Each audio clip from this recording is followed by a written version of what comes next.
This is the night watchman's booth. The name on the door reads, René Arnaud.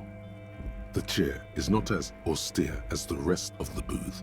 A thin grey pillow is attached to the seat, secured to the stiles by black ribbons.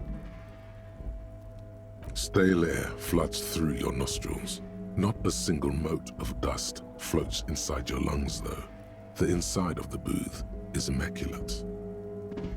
The drawers are empty, save for old timesheets and receipts. One small box, however, does hold some cheap painkillers. They are slightly out of date. You take the painkillers. They are yours now.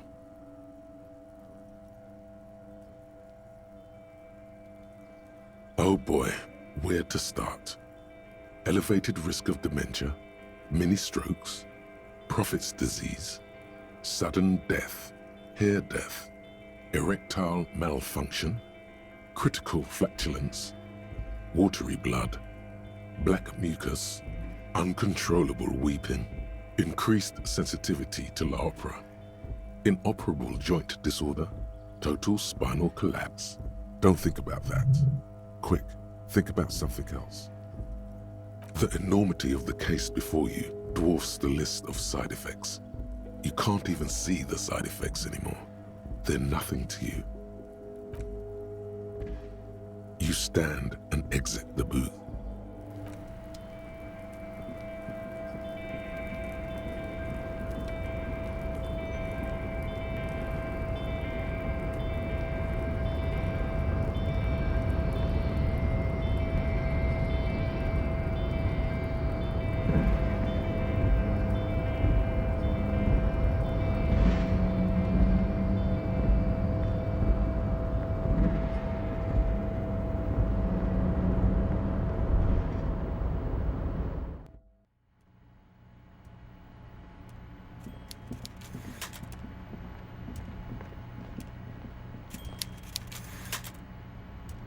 Before you is a walrus of a man seated behind a large desk. He looks up from his work, not the least bit surprised to see you. With great effort, he straightens himself up in his chair, yet says nothing. He simply stares at you, with a mixture of expectation and impatience well bottled. Welcome, Mr. Dubois, Mr. Kitsuragi. It's good of you two to stop by. Please, have a seat. I'm Everard Clare, head of the Debarders Union here in Martinez. I'd offer you my hand, but unfortunately my health prevents me from getting up. You understand? He looks extremely comfortable. The tiny folding chair, on the other hand, looks like a torture device. You go ahead, detective. Whatever he has in store for you, it can't be good, he thinks. I'll do my best. Forget about that. What's with this Dubois stuff? You're getting some seriously bad vibes from that name. Excellent, Mr. Dubois. I can see that you're a reasonable man, and reasonable men can be of great use to one another. So tell me, how can the head of the Debarders Union help a representative of the Revachol Citizens Militia today? The chair you're sitting on has got to be the most uncomfortable chair in the world. It's violating your backside.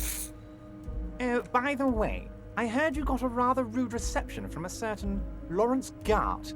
Some people have no manners, it pains me to say. This should take care of that nonsense. It should be sufficient to cover your expenses for a few days and patch over your differences with a cafeteria manager. Wow, that's 25 real. That's good money. You need it.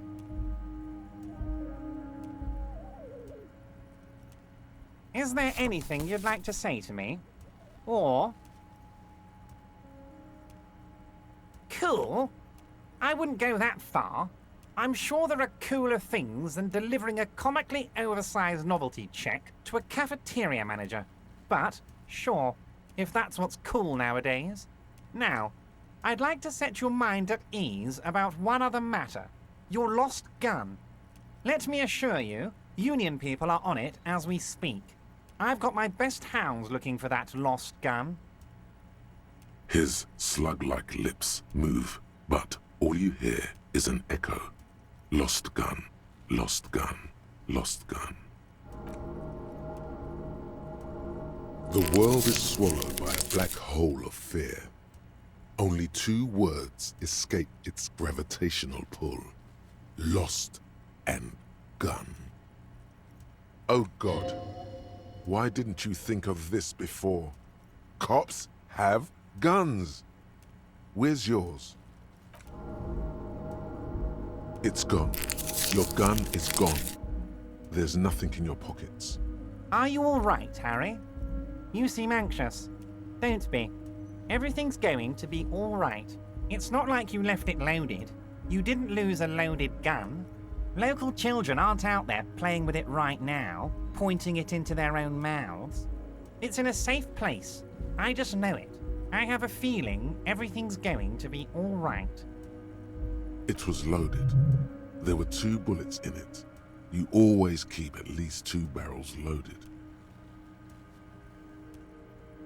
Officer, we will deal with this later. We don't need Mr. Clare's help with this. I wouldn't be so sure about that. Who does this guy think you are? Ronnie the Rookie? You ain't worried about no lost gun, or unpaid bill, or forgotten name. You're the bad cop. You're probably more corrupt than him. Fuck yeah. Remember when you tried the expression on that little minx in the silver jumpsuit? That was you. The fat man seems to be enjoying your rigor mortis grin. He shoots one just like it right back at you. Good. Now lean in with some corruption. That we do, Harry. Let them say what they will about you and me. We're both born fighters.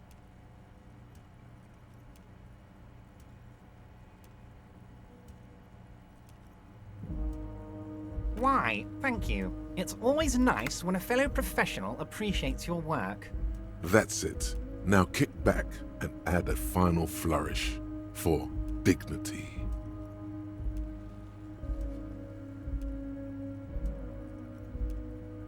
You strike me as a reasonable man, Harry. I like that in a lawman. Let's cut to the chase, shall we? What can Everard Clare do for you? I think we'd like to ask you a few questions. Don't you think so, Detective? Somehow you managed to get yourself out of this one. Now quick, keep the momentum up. Ask questions. Of course. Let us dispatch with the formalities. You call me Everard, I call you Harry. My God, so it's true. I didn't want to believe it, but you are a fantastic science fiction amnesiac cop, aren't you? What are the odds of that? I think the odds of that are very low. So good to hear that, Harry. Apparently my sources were wrong. However, if you did have a spot of memory trouble, I could help you out. With my big fat folder. It's just a brown folder. You can't make out what's written on it. Are you trying to tell me you've gotten hold of some of our documents? Mr. Kitsuragi, would you mind? Me and Harry are talking about his lost identity right now. Everard's large hands are covering the folder, but the look on his face says, I know everything about you, Harry.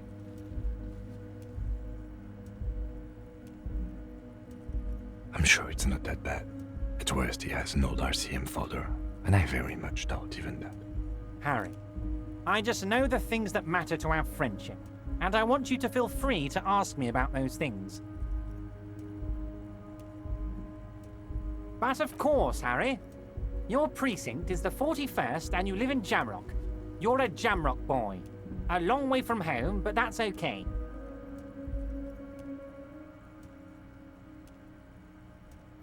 Oh, Harry, you are the most regular, traditional, by-the-book law official imaginable. As do we all, Harry. We're all just trying to do our best, aren't we? I'm gonna help you do yours. He's probably just making a guess based on your recent activity in Martinez. Family? Harry, you're not a family man. There's not one peep of family in here. Unless you think you're a family man. Do you strike yourself as a family man, Harry?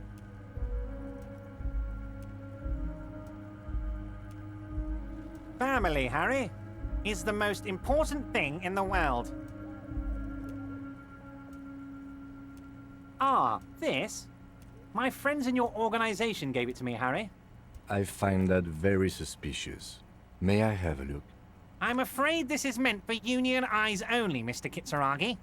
I'm sure you understand. Please continue, Harry. It's Harry. Harry Dubois. You don't feel like either one of these things. You know what your name is. You have a sophisticated name, like that of a count, or a beautiful man. Fine, Harry. You can even be Harry Raphael Dubois de Costo, or whatever you choose to be. Mr. Kitsuragi doesn't seem even slightly empathetic to your memory loss, Harry. I, however, wish to help you any way I can. Of course, Harry, of course. Let's not linger on personal details and amnesia. You wanted something from me. Oh, of course. That's your main thing here. That's why you're in Martinez. I know everything that goes on around here, and I would love to discuss it with you. I mean, it's no secret that the lynching is connected to the strike. So much to talk about. Honestly, it's been weighing on me so heavily. I understand you need to interview me. But there's a thing that's been keeping me up at night. I want to talk about the hanging. I mean, if we could just calmly talk, exchange information, we could blow this thing wide open. Yes, that sounds good. Let's do that. But I can't think straight with this thing weighing on me. You're police officers, aren't you? I have a crazy idea. You guys are basically door-opening machines, incredibly talented at opening doors. And I'm sure you're going to open this one with flying colors, Harry. This really is very simple, and there's nothing shady about it. Does this jiggling ooze think he's going to use you? He's got another thing coming. Play his game, son, with your eyes peeled. He's going to slip up, and when he does, you're going to come out on top. Harry, I'm a very busy man, and more importantly, I don't have that extraordinary physique you do. You look like you could run around all day. You want to send someone a message that the police are working for you. I repeat, I'm a very, very busy man, Mr. Kitsuragi, and therefore I must occasionally enlist outside help. So what will it be, Harry? Fantastic, my friend. Just let me know when it's done and we can take our friendship to the next level. You can get the key from Manana. He's down by the gates. Manana's like a free agent in the Union. Special operations. Hardened socialist. A real free thinker, too. He'll tell you precisely where the door is. One last thing, Harry. Just open the door. You don't need to go in or anything. I just want that weasel to come home and see the unlocked door.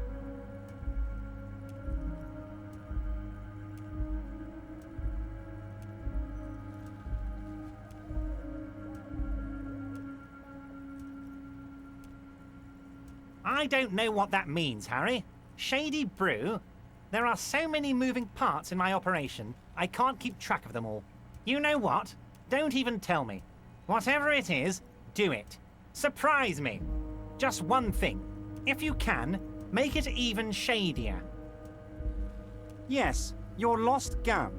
My best men are on it. They're turning every stone, searching every playground, asking kids, grandmas, everyone. Your gun will be found, Harry. Let me assure you of that. It's just a matter of time and effort. The only way to find it seems to be working with him. He might even be holding your gun hostage.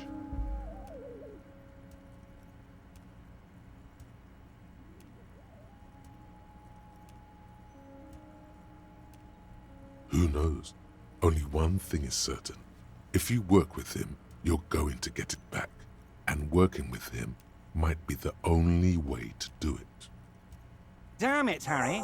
That's exactly what it means. I'm only kidding, of course. He is not. Of course. I understand. We help you, you help us. Wait. You need this to get in and out through the gate.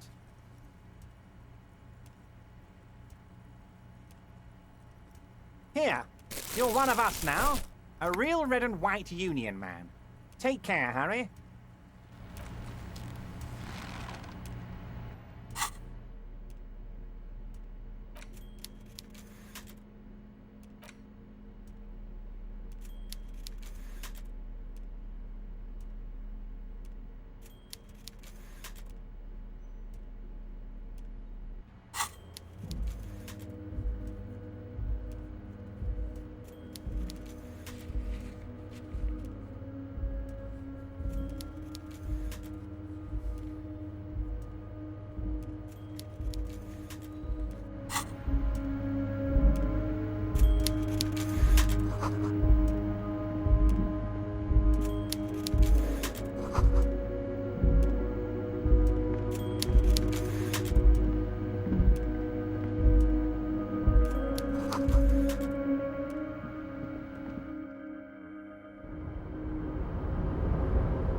An imposing combination of a punch clock and a payphone is looking down at you from the wall.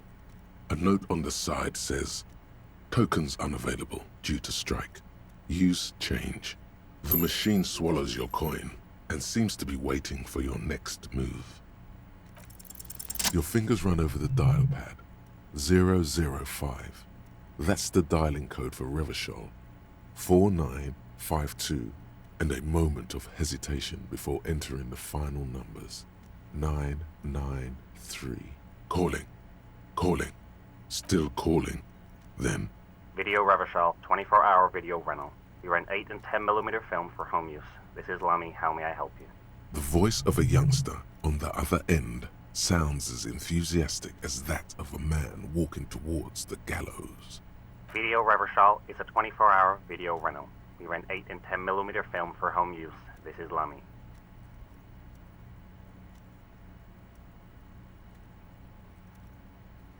Maybe you called to extend your rental period? Do you need to extend your rental period? Let me fire up the machine. Dubois. Dubois. Here we are.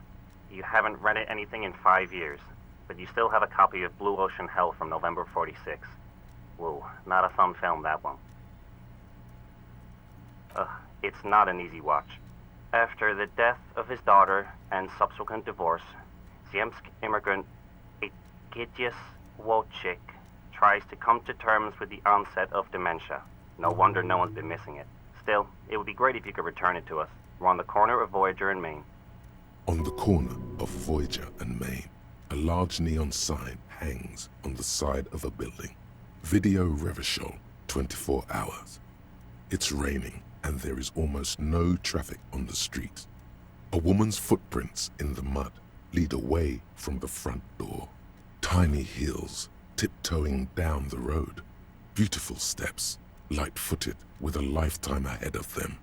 You look up and the air seems to grow darker. The call is terminated by the other party. You're left with the discomforting sound of the disconnect tone.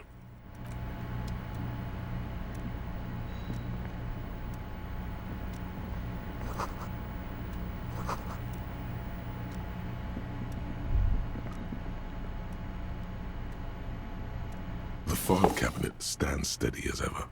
Slide in the drawer, slides.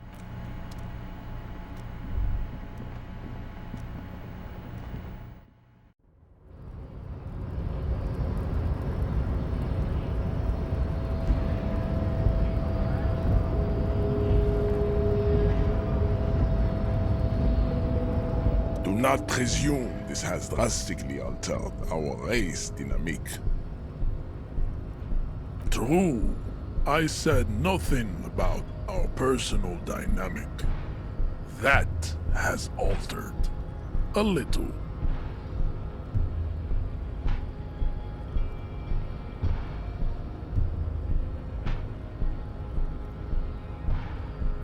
Don't be vulgar. White or not has got little to do with this. The race enigma runs much deeper than that.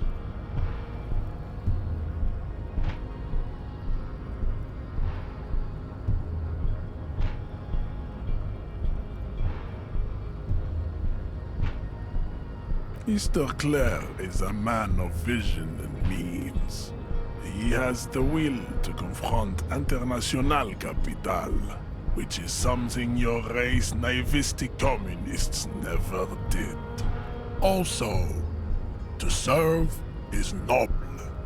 It takes discipline. Your petulant individualism has only contributed to your race failure. It is lax and moronic. Of course you are, Revacholian man.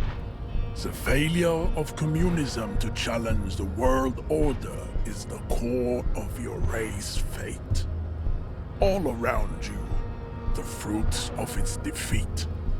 Individualism, rock and roll music, sexually transmitted disease, above all, rampant multinational finance still reigning large. Tell me, where have you gotten your love of pathetic communism from? Degenerate youth culture? Rock and roll music?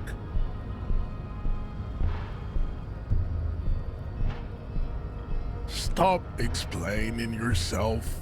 No one cares about your beliefs. The conversation has moved on. Tell me, what degenerate subculture has made you dress in this shameful way? Rock and roll is moribund. Only Koikos listen to it anymore. There is no life left in it. My people abandoned it long ago. It leads only to neurodegenerative herpes and heroin overdoses. I am not surprised you enjoy it so much. This has happened to many of the side products of the inevitable cultural victory of the Semines race. Measurehead stoically looks to the distance, in silence.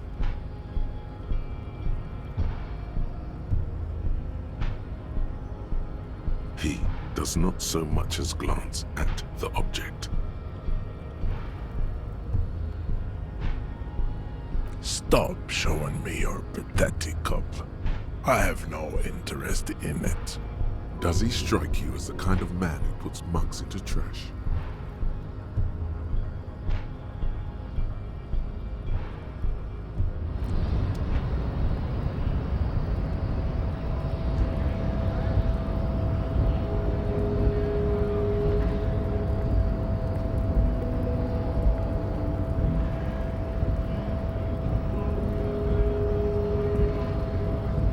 So, how'd you like our harbor? It's but a rest area on the path leading across open plains. Right, you talk to the boss, eye to eye, like men of the plain. If you have any more questions, I'm set to talk. A key, huh? What door is this key supposed to open? Oh, say no more. I got you. I got that key right here. And let me tell you, it's mighty good of you to help us out during the strike. Working class solidarity, as they say.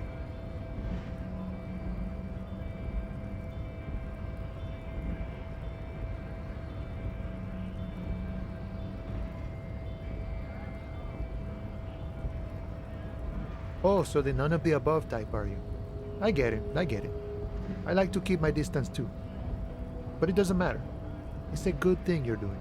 What you're looking for is a basement door behind the greenhouse. That's behind the wailing in rags. That's all I know. Our organization is what you call compartmentalized. Means we keep out of each other's business. Okay, but where did you get the key from? The janitor gave it to me. Nice fella. We talked about life and things that really, truly matter. None of this mess we're in, this jiving and juggling. What's it for? To feed our children, I guess. I'm more of a philosophical dock worker, see. I like to talk about the big picture stuff. Who I am, who you are, what we are fighting for. The mercenary, eh? Who could have killed him? That's indeed the question. Why even do such a thing? The man whispers a jaunty tune. A coastal breeze ruffles his hair.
The small, wrinkled woman does not greet you. She nods along to something on her radio. A photograph is clutched in her hands, and there is a warm smile on her face. Wait. She's just a distracted old woman. Better to leave her alone.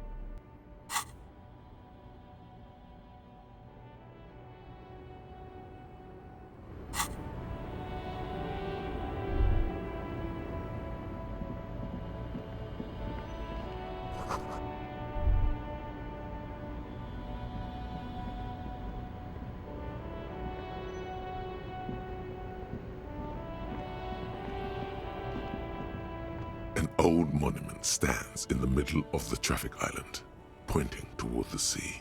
It looks as if it's been reassembled piece by piece, secured and mounted in the air with the aid of numerous ropes and rods. A silver plaque on the statue's pedestal reads, "I am Philip III, the Squanderer, the greatest of the Philippian kings of Revachol, son of Philip II, the opulent, father of Philip IV, the insane." As you look up, you notice something about the statue. There are some odd indentations on the king's chest piece. Something with great kinetic energy seems to have impacted the cuirass, around where the heart is. A bullet? Someone shot him in the heart. Interesting. Okay, I can see it, but I take your word for it. Well, Martinez is riddled with bullet holes. This place saw a lot of action during the revolution. But the statue is recently renovated, so maybe a joke? target practice or a political statement?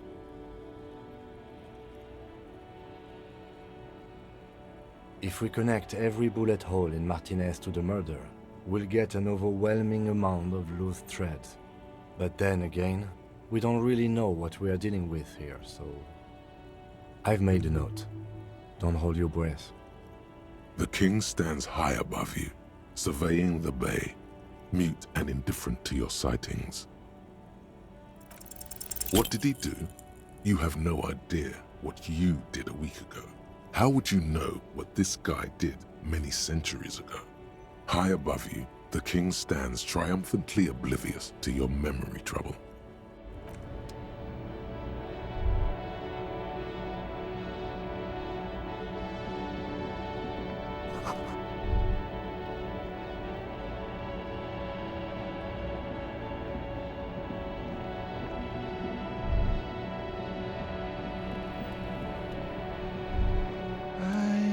Gander and a hunter and a gatherer, feel like a traveler from another planet. Hey there. You sure are, my man. You sure are, my man. It's the jam, my man. The air from the east is thick with the smell of crude oils, heavy metals and other byproducts of the modern era. You can almost taste it. It's a traffic jam for the ages. Harbor gates up the street are shut tight, no explanation given. Workers on strike, scabs agitating, an all-around clusterfuck. Meanwhile, we're all stuck here in long-haul limbo for days upon days upon days. Upon days. Yeah, exactly. Feels like forever. Like I was born on this here roundabout and this was all I ever knew. Just me and the metal and the tires, the oil and the fumes of mazout. Yeah, imagine. It's been a whole week already. So tell me, what do you need? Huh? Oh. No, I ain't got any money. They don't want to pay for unfinished work. The bosses, man. Makes sense. It sucks is what it does. It's like, whatever's going on over at the docks. Workers got a blockade set up, making demands, no way in or out. Going on strike would probably help you dodge a bullet or two.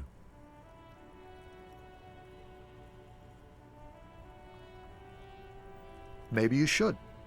Cops don't get paid much and the hours are long. Plus, you can get shot. Why not? The RCM is a self-managing organization that operates on donations. We promote our own leaders. It would be like striking against your own mother. Okay, but do continue. You were asking about the strike? Some pretty wild stuff, I hear. Like a giant new power crane in half the company? I forget what exactly. Good on them, I guess. I've heard talk there's a company rep in town too. Like a strike negotiator type. They'd know what's up. Precise demands and so on. Ah, yes, from the Wild Pines. We'll meet her soon enough, I'm sure. They want to keep that money flowing in, my man. Ka-ching. Anything else? Yeah, this ain't really my area of expertise. I just do my job and get paid. I have things to do and places to be. All of us do. Us lorry drivers. Camionneurs. You still hang around here waiting for this mess to end. Most have scurried off somewhere to get drunk or high. Or laid. Not that I blame them, really. Not my thing. Chasing transient pleasures is a drag these days. I prefer the examined life now. Thinking, reflecting, observing. What's better than chasing transient pleasures? The more transient, the better. When one's ended, you can get onto the next one. He tries his best to look nonchalant, but there's a rigidity in him, as if trying to conceal something warm and deep beneath a cool exterior. He ain't one of us drivers. I know that. All accounted for. Otherwise, I haven't really asked about that. Been wasting time right here. Keep 'em busy. Analyzing the fundamental structural and psychological conditions of being stranded in the midst of a sea of motor lorries and their sad, despondent chauffeurs. A sense of surprise there ain't more bodies hanging from more trees. Oh, high-grade narcotics, illegal firearms, stuff like that. Ha! No, I'm joking, my man. Found runs a nice, clean business. This haul of cargo is mostly sporting goods. You know, tracksuits and that kind of thing. They usually get shipped to Grodd and the Occident, though we've been making headway in the Il Moran market lately. Not unless they've illegalized sports equipment while I was on the road. Never. They would never illegalize sport. Sport is the most wholesome thing known to man. This rockin' beauty. Sure is, like a rash you can't get rid of. You interested in heavy-duty cargo machinery? Neat. For carrying large quantities of cargo a long distance. These found tracksuits need to find their way to the kids way out in Wamrau and Laurent Bird somehow. We're pals and all, but I can't just freely hand out the merchandise. The bosses won't be happy. There's no denying it. Your body needs to feel the touch of some good performance wear. The man taps his fingers rhythmically against his arm.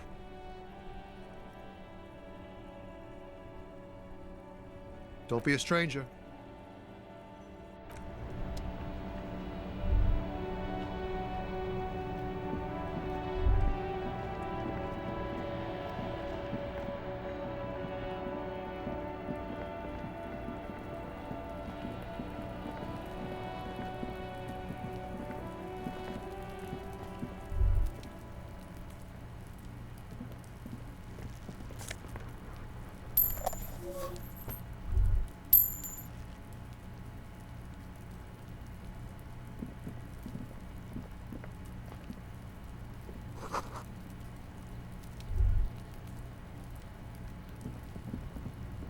An inconspicuous pile of the roofing material, Eternite. It's nothing. Someone just left some roofing material slanted against an old shack. Because it's nice and orderly, well-laid pallets, easy on the eyes.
The pig's getting pretty close to me. Come to snuff my shit out, I think. Looks like it's time for me to go, Kuno. Pig's come to take me in. She means it. The fear is real. I'm going away for a long, long time, Kuno. Going away for life. What's going on there? Fuck are you trying to pull, pig? Stay away from me, pig. You don't want to see what happens when you corner me.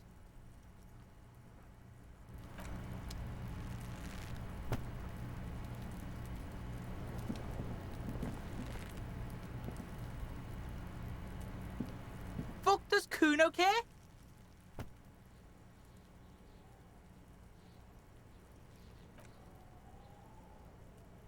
Kuno doesn't fucking care.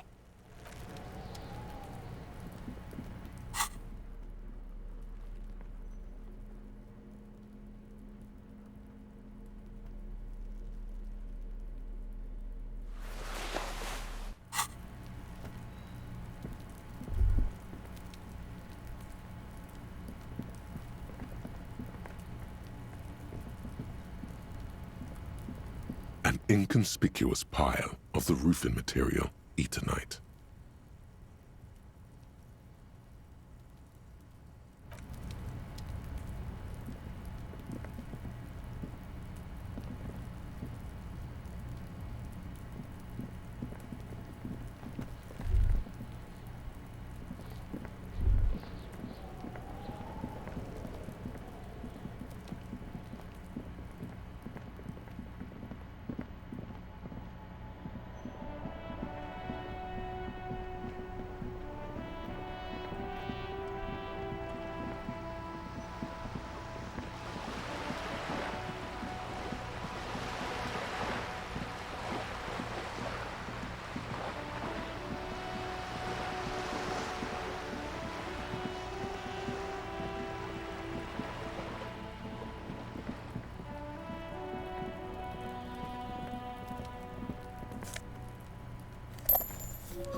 Hey, what's that noise down there?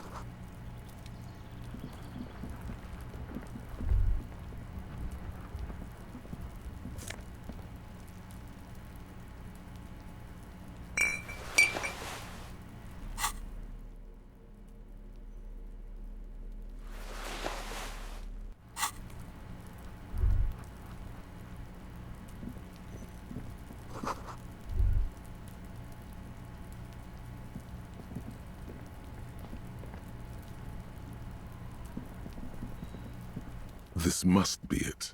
The basement door is weather-worn. The copper nails holding the upholstery in place have turned green from sea air, and there's a knocker shaped like a lion's head. The royal lion, Guillaume's kitten. This knocker will last a lifetime and then some. You try to be as silent as you can. It takes a bit of rattling of the handle to loosen the bolt. Finally, the door unlocks with a small clack. Thoughts race through your head. The sound of the key turning still echoes in the yard. Hopefully no one heard. Good job. Let's go now. I'm sure there's nothing interesting in there. There's nothing else to do than to leave and tell Everard. No conceivable reason for you to intrude on the premises. As you hold the open door, you can feel the air moving. A little draft, a whistle.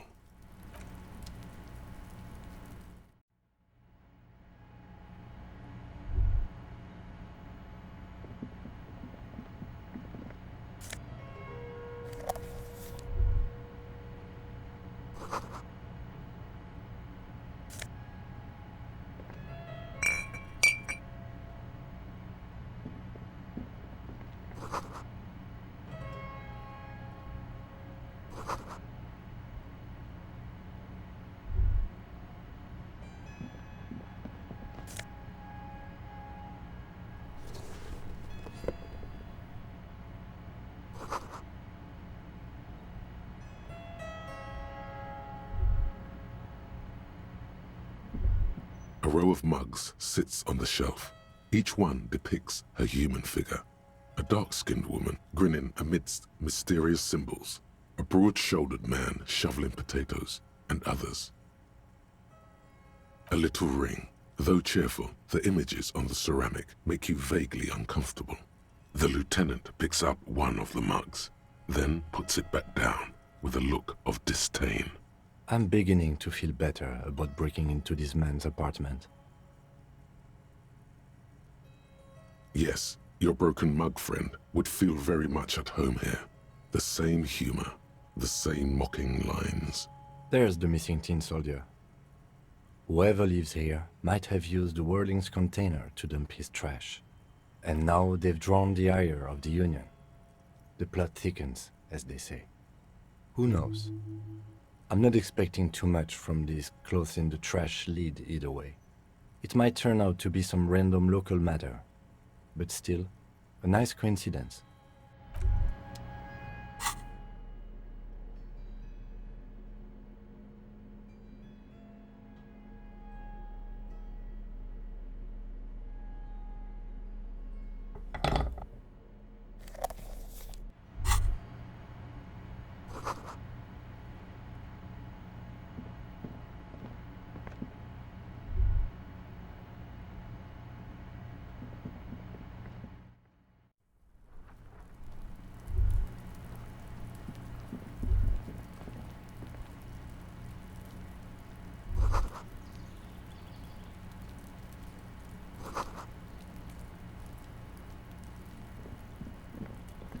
must be another way into the building. It's been a week and now they show up? You see a young man on a balcony nursing a cigarette. His eyes have been following you for a while. Not looking for any trouble, officer. There's no trouble. I'm just speaking in a lowered voice. I don't want to be seen talking to the gendarmerie if that's okay. I just want to finish my cigarette. It's the god of cigarettes and youth. Ask him if he's got anything to spare. Don't let him go. This could be your witness.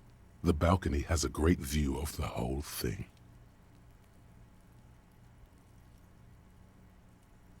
Apologies, but this is my last one.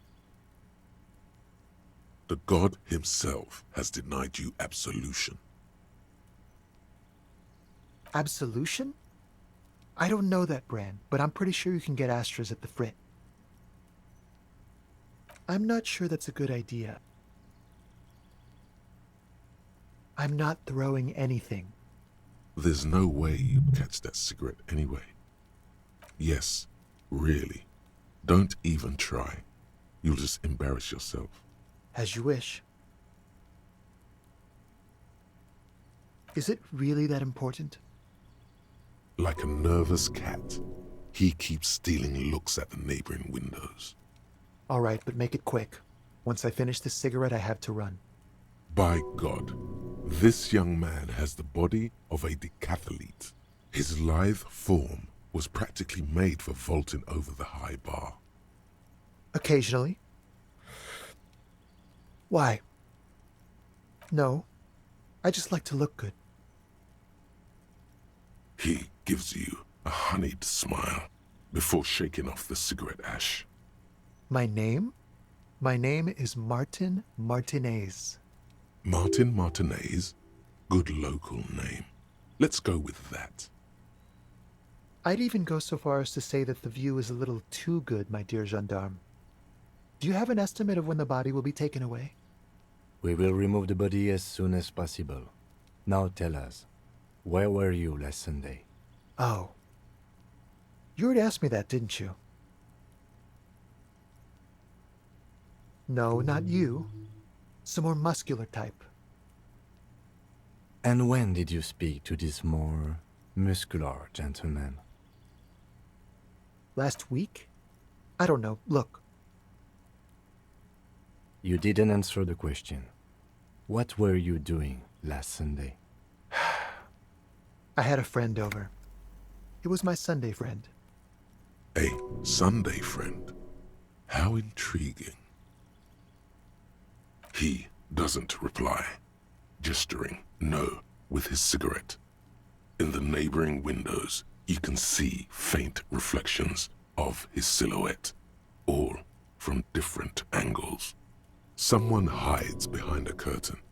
Those windows have eyes, and those eyes are watching, spying on you three. No. We won't. Now, if you'll excuse me, I really need to get going. This isn't the place or time for questions. Who knows who might be watching from the distance, hidden behind the curtains? For a moment, the man on the balcony seems almost vulnerable. Something moves in the depths of his feline eyes, compassion and a hint of understanding. I am sorry, but I really don't have the information you're looking for. But, hold on, what's that? For a split second, his hand lingers, as though gesturing towards a stone placed right next to the front door. It's a sign. Good luck with the investigation.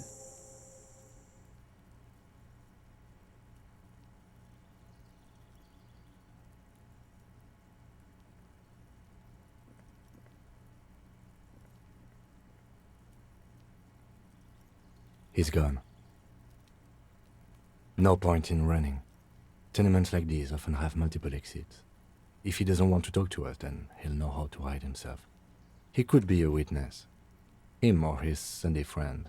Either way, we need to look into that muscular type who's asking about our case. He did leave us a sign. Did you see that? He wanted to draw our attention to that stone right over there.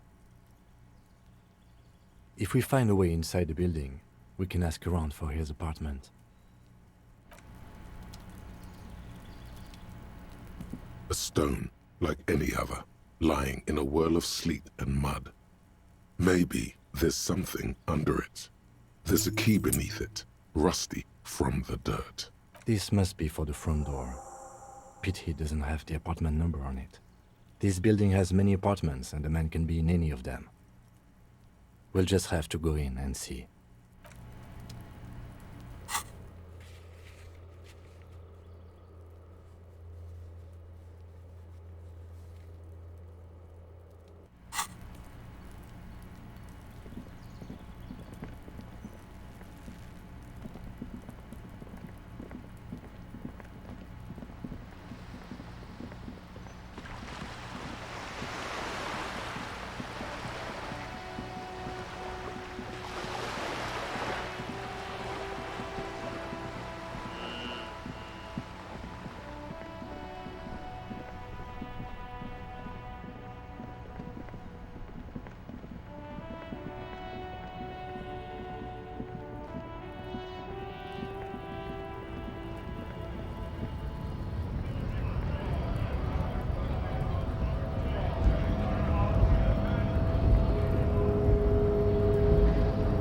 Hola, Wandering Man.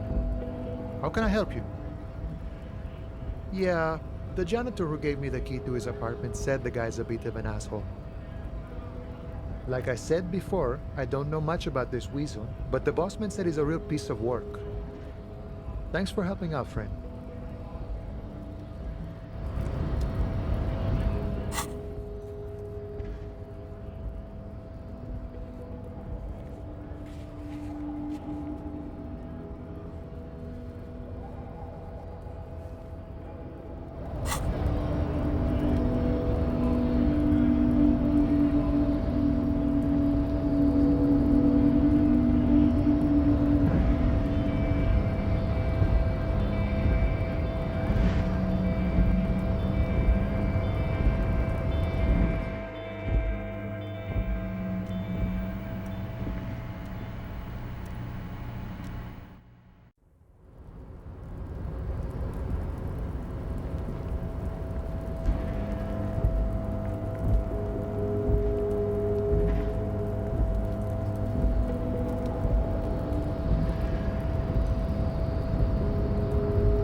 Mr. Dubois, a pleasure as always. You don't have to sit down this time, since you've already sat on that chair. I'm very glad to hear that, Harry. One question. You didn't actually happen to stumble in and see what's inside the apartment, did you?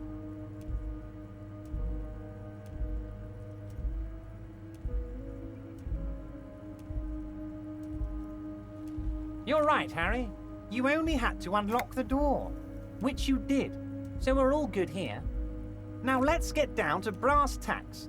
It's time for men like me and you to figure out who's killed who and why. Real police work is gonna start happening now. I promise you, Harry, this is gonna be good. By now, I'm sure you've figured out who the dead man was working for. The bad guys. Wild Pines, sent to scare us. Another violent measure of the top hats against us flatcaps.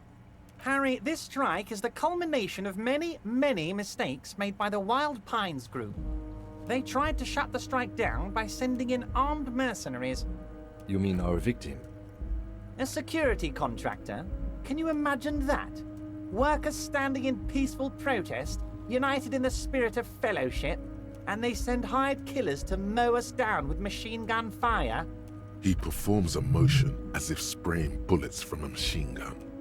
I'm talking beasts, Hardened killers from proxy wars in Yisut, Semenine, Saramaritsa, you name it, they've done it. Raping, killing, burning villages, killing little children for the Senorita Pineapple Company, Harry.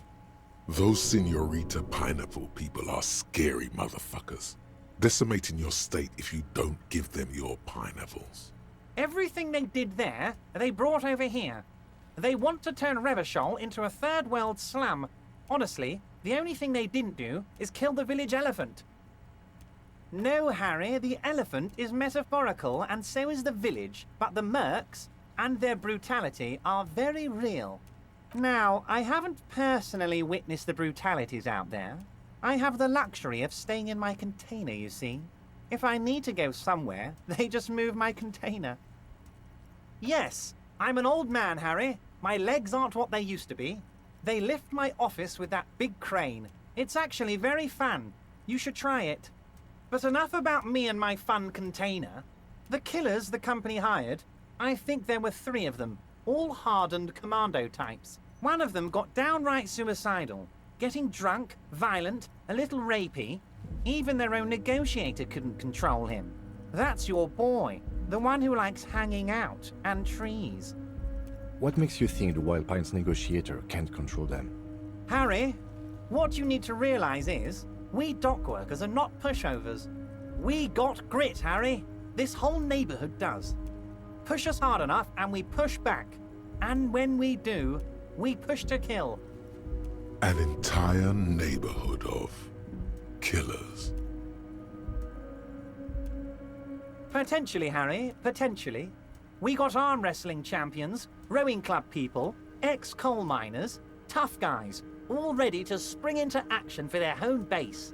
There's a militant wing inside the Union, a group of people whose duties don't involve manual labor, but peacekeeping in the neighborhood, making sure everything runs smoothly.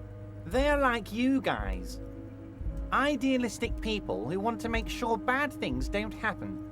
And if they already have, well, punishment must follow. So these idealists killed our victim? One day Titus Hardy, leader of this peacekeeping faction, comes up to me and says, "Boss, socialist democratic fervor drove us to take it upon ourselves to kill this beast that was burdening the land." He probably worded it differently, but that was the idea. Sure sounded to me like they killed him. I gave them 2 weeks paid leave and told them to lay low to avoid retaliation. Aren't you worried we might arrest them for this? Oh, I'm not at all worried about that. These are not the kind of men who get arrested. They're Martinez boys, tough and gritty. I'd like to see the man who takes them in. Besides, I sent my lawyer girl to look after them. How do I know? Let me tell you about these people. That's their MO. It's what they do. Last winter, some poor workers in Terminal E went on a little strike. The company sent in Sediment, a security contractor. The strike was over the workers' right to wear protective footwear, Harry. These guys turn up and start beating people. Tell you what, Harry, I wouldn't be surprised if we got the same mercenary company, after a little rebranding. And I'm sure as hell not surprised to see an army of scabs under my gates. So you believe the scabs were organized by the security contractor? You said it. Hell, one of those guys looks big enough to take down that proverbial elephant. Boys like that don't just happen to show up during strikes. Oh, Liz is a bright one. I paid for that law degree myself, thinking it'll probably turn her all fancy. But hell, Harry, she came back a firebrand socialist. Sometimes she scares me with her zeal. Oh, they are simply fine young men, all 7 of them. Exemplary union members. Always working to advance their position in the local socialist democratic movement. Core members. Old Theo used to run them, but things really kicked into gear when Titus took the reins and named the group after himself. Gotta love his initiative. Interesting. Who's second in command? They're almost all of them great guys, born leaders. Whatever happened, I'm sure they only had the best interests of Martinez and Revachol in mind. Work with them. Hell, interview them. But don't fight them. They really are just like you. Men who like beer, women, and some order on the streets. You know what, Harry? I got a feeling they're gonna show up in full force tomorrow. The lieutenant marks something in his notebook. But of course, it's the least I can do for my good friend Harry. I'll do it right after we've concluded this talk. When you meet this Titus, tell him about this. See what he has to say. Also, Harry, here's 5 real.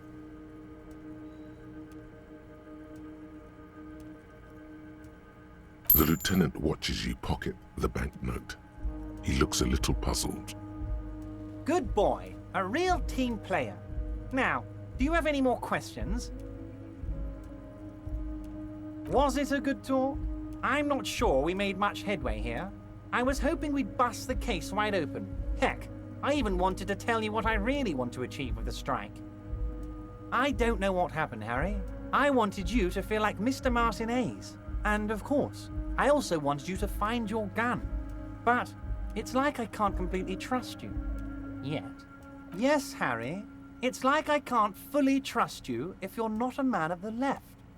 I want to, but I just can't.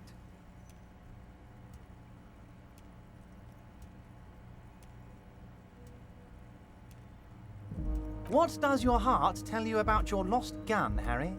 Does it tell you to forget about it? Or do you think it wants to be found? I think it's lonely and cold. I think it wants to be found, and I have a proposal for you. And what would this entail? Once again, I require nothing unethical or illegal of you. You just need to get 2 little signatures on this piece of paper, and then mail it to my accountant in La Delta. You bring joy to my heart, Harry. Such a pleasure to be working with you. Here. You need to get signatures from Isabel Sadie and Lillian Carter. The cul-de-sac is right past the pawn shop and across the canal. I hear there is some trouble with the water lock, but they should fix it by Wednesday morning. Once you have the signatures, mail this to 13022 La Rocca in La Delta. Then we can talk about your gun. See you soon, Debardeur. Just kidding, but not too much.